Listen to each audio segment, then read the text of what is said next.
يعلم ما بين أيديهم وما خلفهم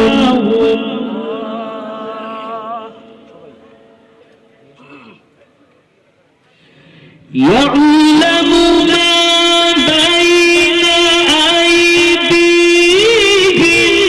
وما خلفهم وإلى الله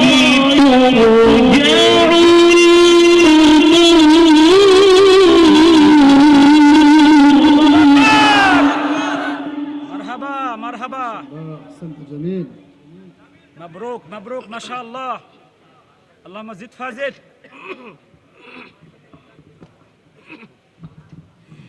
يعلم ما بين أيديهم وما خلفهم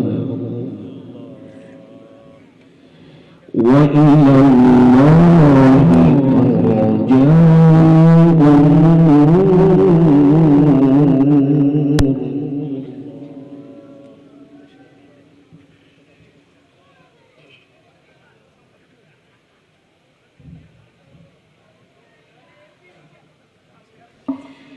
بسم الله الرحمن الرحيم.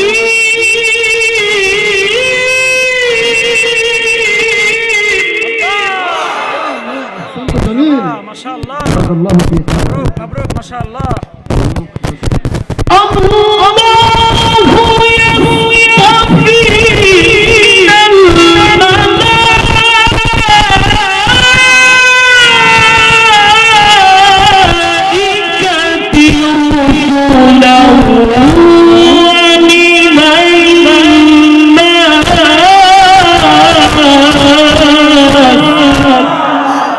لله تكبير لله تكبير আল কোরআনের আলো আল কোরআনের আলো লিল্লাহি তাকবীর أحسنت جميل إن الله سميع بصير.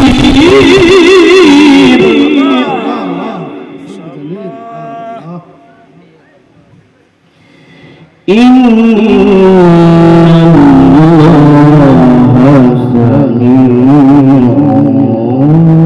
بصير.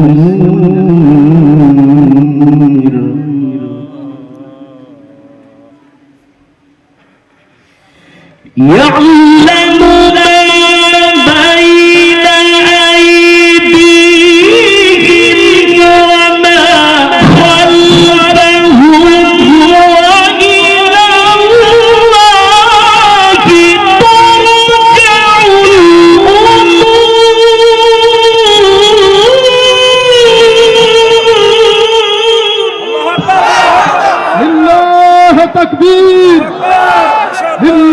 تكبير يعلم ما بين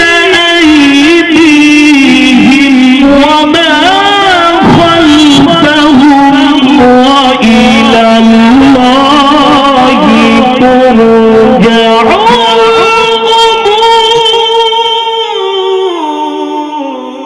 الله أكبر الله أكبر ما شاء الله ما شاء الله لله تكبير لله تكبير ما شاء الله مبروك ما شاء الله يا أيها الذين آمنوا اركعوا واسجدوا واعبدوا ربكم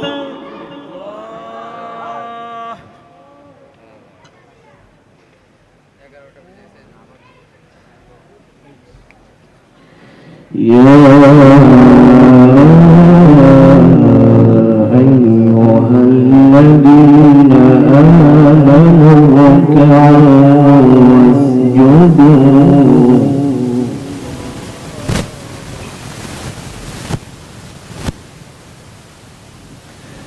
يا أيها الذين آمنوا اركعوا واسجدوا واعبدوا ربكم وافعلوا الخير لعلكم تفلحون لله تكبير لله تكبير أحسنت جميل بارك الله في حياتك يا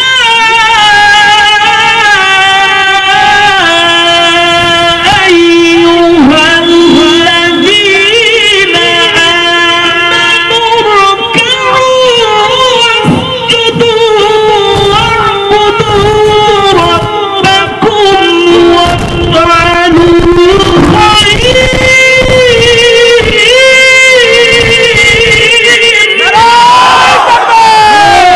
التكبير نعرة التكبير القرآনের আলম القرآনের আলম ঘরে ঘরে জালো নারে তাকবীর واسجدوا واعبدوا ربكم وافعلوا الخير لعلكم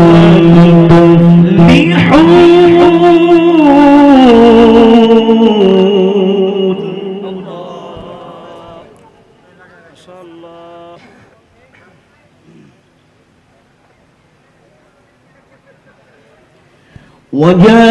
وجاهدوا في الله حق جهاده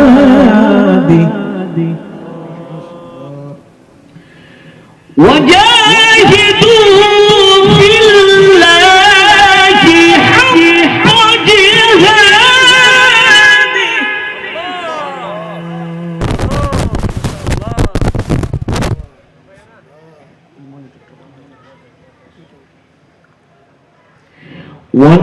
وجاهدوا في الله حق جهاده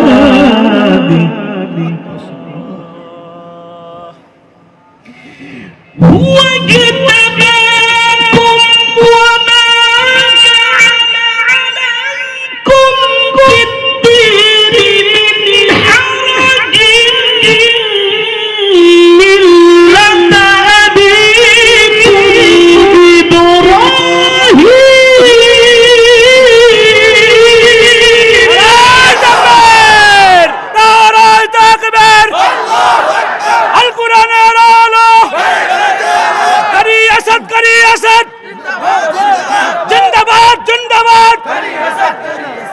ما شاء الله هو اجتباكم وما جعل عليكم في الدين من حرج ملة أبيكم إبراهيم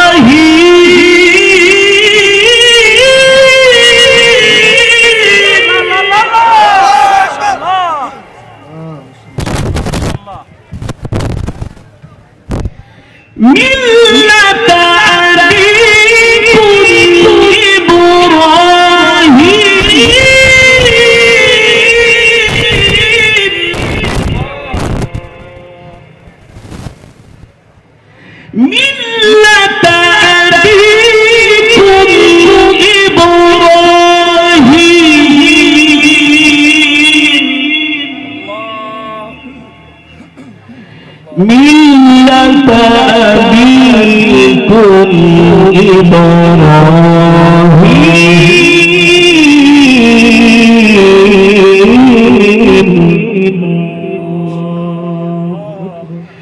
ملة أبيكم إبراهيم هو سماكم المسلمين.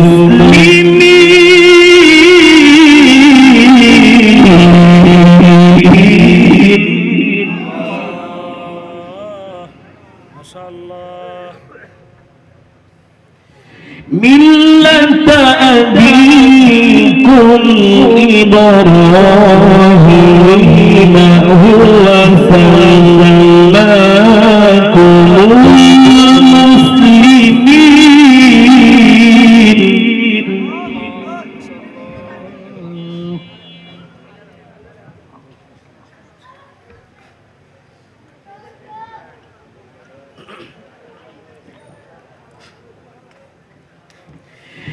هو اجتباكم وما جعل عليكم في الدين من حرج أبيكم إبراهيم هو سماكم المسلمين.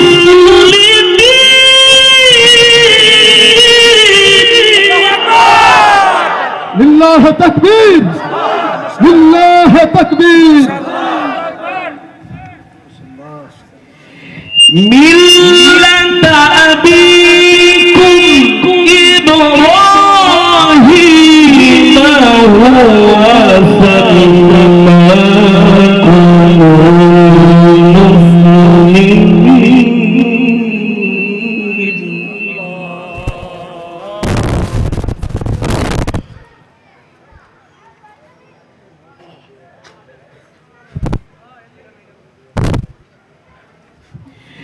من قبل وفي هذا ليكون الرسول شهيدا.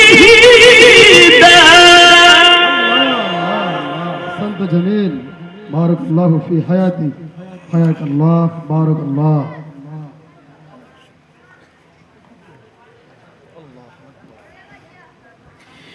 من قبل وفي هذا ليكون الرسول شهيدا عليكم وتكونوا شهداء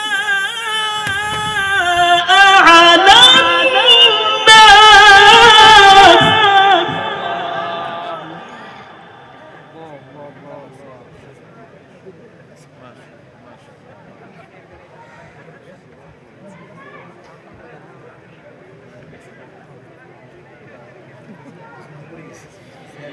وأقيموا الصلاة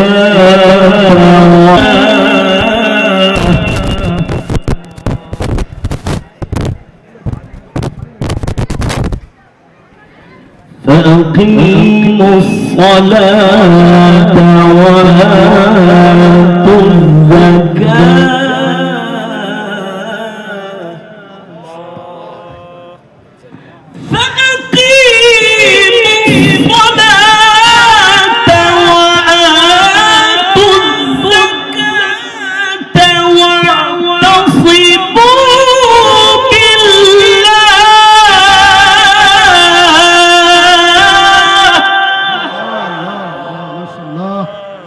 جميل، بارك الله في حياتك.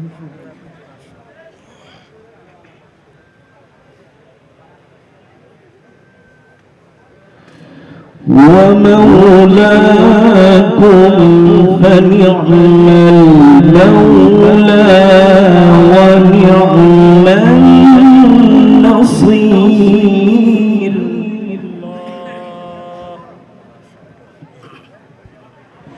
هو هو مولاكم فنعم المولى ونعم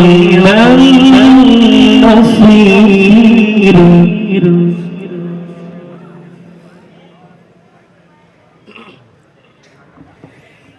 فأقيموا الصلاة وآتوا الزكاة واعتصموا بالله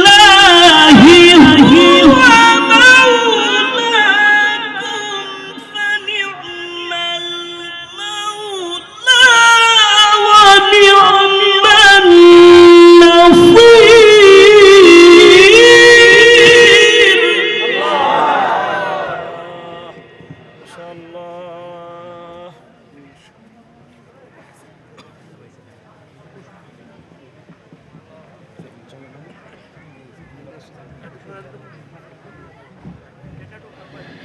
هو مولاكم فنعم المولى ونعم النصير هو مولاكم فنعم المولى ونعم النصير بسم الله الرحمن الرحيم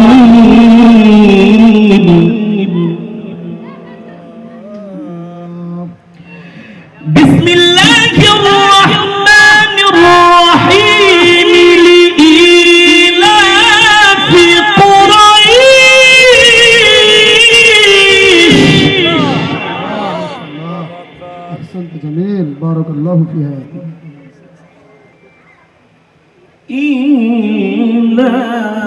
إيلافهم رحلة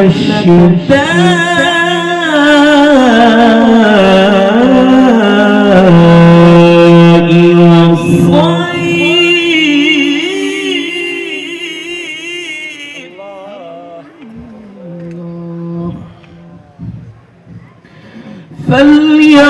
فليعبدوا رب هذا البيت فليعبدوا رب هذا البيت فليعبدوا رب هذا البيت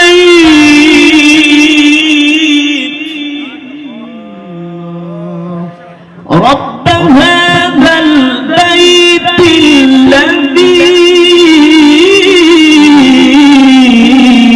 الذي أطعمهم من جوع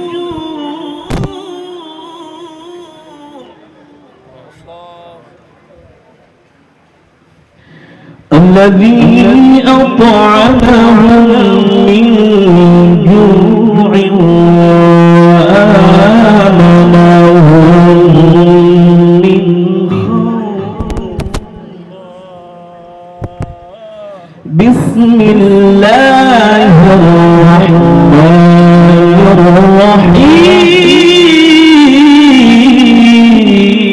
الرحيم الله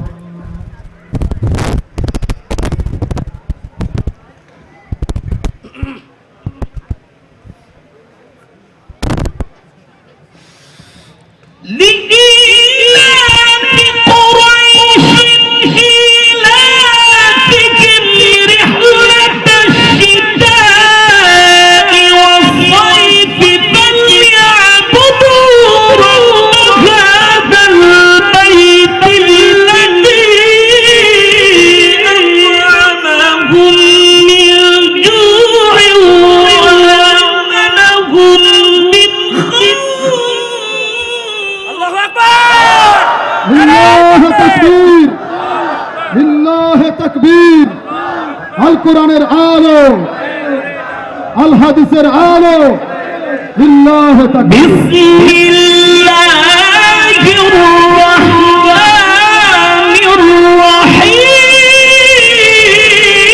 রাহিম।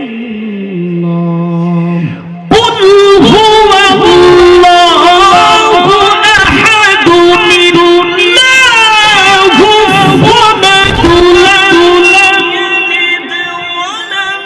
আল্লাহু সামাদ লাম ইয়ালিদ ওয়ালাম ইউলাদ ওয়ালাম ইয়াকুল লাহু কুফুওয়ান আহাদ। أجملت وأكملت ما شاء الله. بسم الله الرحمن الرحيم. قل هو الله أحد الله الصمد لم يلد ولم يولد ولم يكن له كفوا أحد. بسم الله الرحمن الرحيم.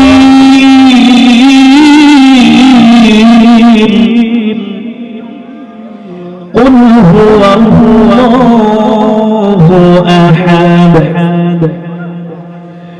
قل هو الله أحد الله الصمد لم يلد ولم يولد ولم يكن له كفوا أحد.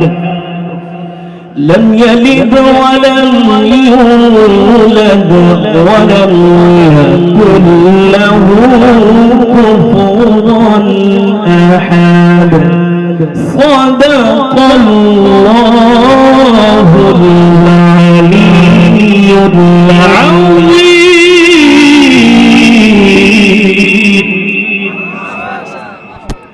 আমরা সকলে বলি আলহামদুলিল্লাহ। আল্লাহর কোরআনের তেলাওয়াত আপনাদের হৃদয়ে কি আছর করেছে? আরো আসতে বলেন, আছর করেছে। তাহলে যুবক আমি আপনাদেরকে প্রশ্ন করতে চাই, জীবনে কত গানই তো শুনলা, কত গানই তো সেই ভারত থেকে আমদানি হলো, ঠিক কিনা বলেন? হয়েছে না? কত গান আমদানি হয়, 1 মাস 2 মাস যাওয়ার পরে বলে এই গান যদি বাজাও তাহলে ঝাড়ু দিয়া পিটায়া ট্যাক্সেট ভেঙে ফেলবে, ঠিক কিনা বলেন? অথচ যেই কোরআন আমি যুবক তোমাদের সামনে তেলাওয়াত করলাম 1450 বছর আগে বিশ্বনবীর উপরে যেমন করে কোরআন নাযিল হয়েছিল, এই কোরআনের যতই তেলাওয়াত করা হয় তেলাওয়াতের মধ্যে মজা ততই বেড়ে যায়। এটা হচ্ছে আল্লাহর কোরআনের মুজিজা। এটা কি আল্লাহর কোরআনের মুজিজা। কে বলেছে বাংলার জমিনে ইসলাম কায়েম হবে না?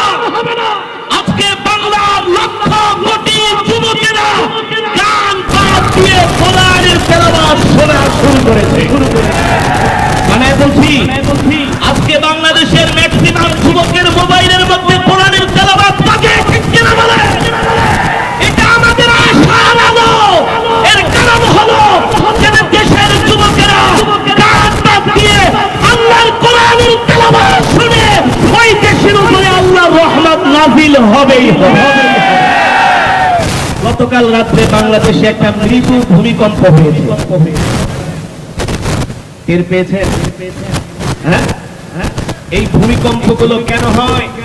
এই ভূমিকম্পগুলো হয় আমাদের গুনার কারণে, আমাদের নাফরমানির কারণে, আমাদের জিনা ব্যভিচারের কারণে এই ভূমিকম্প হয়, ঠিক কিনা বলেন? মাঝে মাঝে আল্লাহ ভূমিকম্প দিয়ে আমাদেরকে একটা নাড়া দেন। কি দেন?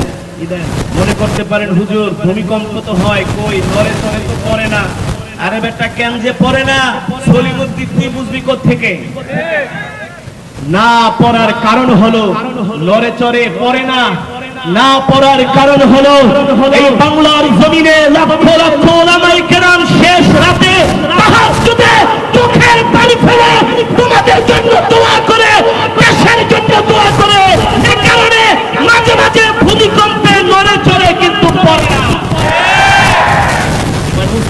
যুবক, এ কারণে উলামায়ে কেরামদেরকে ভালোবাসতে হবে, আলেমদেরকে মহব্বত করতে হবে, এই মাদ্রাসাকে মহব্বত করতে হবে, হাফেজে কোরআনদেরকে মহব্বত করতে হবে। যতদিন পর্যন্ত বাংলার দামাল ছেলেরা আল্লাহর কোরআনকে আঁকড়ে ধরবে, ততদিন পর্যন্ত বাংলাদেশে করোনার মতো মহামারী আঘাত করবে না। কত বৈজ্ঞানিক বলেছিল, ওয়ার্ল্ড হেলথ অর্গানাইজেশন, বিশ্ব স্বাস্থ্য সংস্থা বলেছিল করোনায় বাংলাদেশে 20 লাখ মানুষ মারা যাবে, বলেছে না? আমরা উলামায়ে কেরাম বলেছি 20 লাখ তো দূরের কথা, 20,000 মরবে না ইনশাআল্লাহ। আমাদের হেফাজত করেছেন কে? আরো আসতে বলেন কে? আমাদের হেফাজত করেছেন আল্লাহ, আমাদের সাহায্য করেছেন আল্লাহ। আল্লাহ আমাদের হেফাজত না করলে ইতালির চাইতে, ভারতের চাইতে বাংলাদেশের অবস্থা হতো ভয়াবহ। যার জন্য সিন্নি খাইলা মাগার মোল্লা চিনলা না। এই করোনা কেন আঘাত হানে না জানো? এই করোনা আঘাত এই কারণে আঘাত হানে না, বল্লভী মাদ্রাসার ছোট ছোট হাফেজে কোরআনরা শেষ রাতে উঠে কোরআনের তেলাওয়াত করার কারণে বাংলার জমিনে করোনা আঘাত করে নাই। চ্যালেঞ্জ করে বলতে পারি, ঠিক কিনা বলেন? হেফাজত করেছেন কে? আরো জোরে বলেন কে? প্রত্যেকটা নামাজে, খুতবায়, প্রত্যেকটা সেজদায় আল্লাহর কাছে দোয়া করি, মালিক আমাদের এই প্রিয় ভূখণ্ড, এই বাংলাদেশকে আল্লাহ তুমি করোনা থেকে হেফাজত করো, ঠিক কিনা বলেন? আল্লাহ আমাদেরকে হেফাজত করেছে। যুবক, করোনায় আমাদেরকে তেমন করে আঘাত করে নাই, করোনার কোনো শক্তি নাই, শক্তিকার। আরো আসতে বলতে হবে শক্তিকার। সর্বময় ক্ষমতার মালিক হচ্ছেন আল্লাহ। ও যুবক, আজ থেকে এই মাহফিল থেকে আমরা শপথ নিব, যতদিন বাঁচব আল্লাহর গোলামি করব, শয়তানের গোলামি করব না। কে কে রাজি আছো? হাত উঠাও, হাত উঠে আল্লাহকে দেখাই দাও। তাকবীর, নারে তাকবীর, আল্লাহু আকবার। যুবকেরা, মনে করো না দীর্ঘ সময় কেরাত পড়ার পরে এই কথাগুলো কেন বললাম। দিলের মধ্যে অনেক ব্যথা নিয়ে এই কথাগুলো বললাম। যুবকরা, তোমাদেরকে মিস গাইড করার চেষ্টা করা হচ্ছে, ইসলাম থেকে দূরে সরানোর ষড়যন্ত্র হচ্ছে, নাটকের মাধ্যমে, সিনেমার মাধ্যমে, অশ্লীল গানের মাধ্যমে, ঠিক কিনা বলেন? কিন্তু আমরা চাই আমাদের প্রিয় যুবক বন্ধুগুলো আল্লাহর গোলামি করবে, 5 ওয়াক্ত নামাজ পড়বে, ঠিক কিনা বলেন? আল্লাহ তাআলা আমাদের প্রিয় যুবক ভাইদেরকে কবুল করুক, বলি আমিন। আরো জোরে সরে বলি আমিন। এই মজমাকে আল্লাহ কবুল করুক, বলি আমিন। আমাদের প্রিয় বন্ধুবর আব্দুল কাইয়ুম, হাফেজ আব্দুল কাইয়ুম, মাওলানা আব্দুল কাইয়ুম দামাত বারকাতুহুম একজন মেধাবী মানুষ, একজন পরিশ্রমী মানুষ। তিনি মাদ্রাসা অক্লান্ত পরিশ্রম করে মাদ্রাসা চালাচ্ছেন এমপি মহোদয়ের সহযোগিতায়। আপনারা এই মাদ্রাসার ছাত্র ভর্তি করবেন, অভিভাবকেরা মাদ্রাসার দিকে খেয়াল রাখবেন। আল্লাহ তাআলা এই মাদ্রাসাকে কবুল করুন, বলে আমিন। ওয়া মা আলাইনা ইল্লাল বালাগ।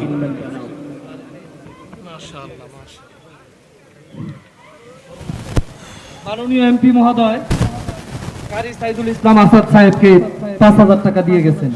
আরো একজন ব্যক্তি নাম ছাড়া বল্লভী গ্রামের 1500 টাকা দিয়েছেন।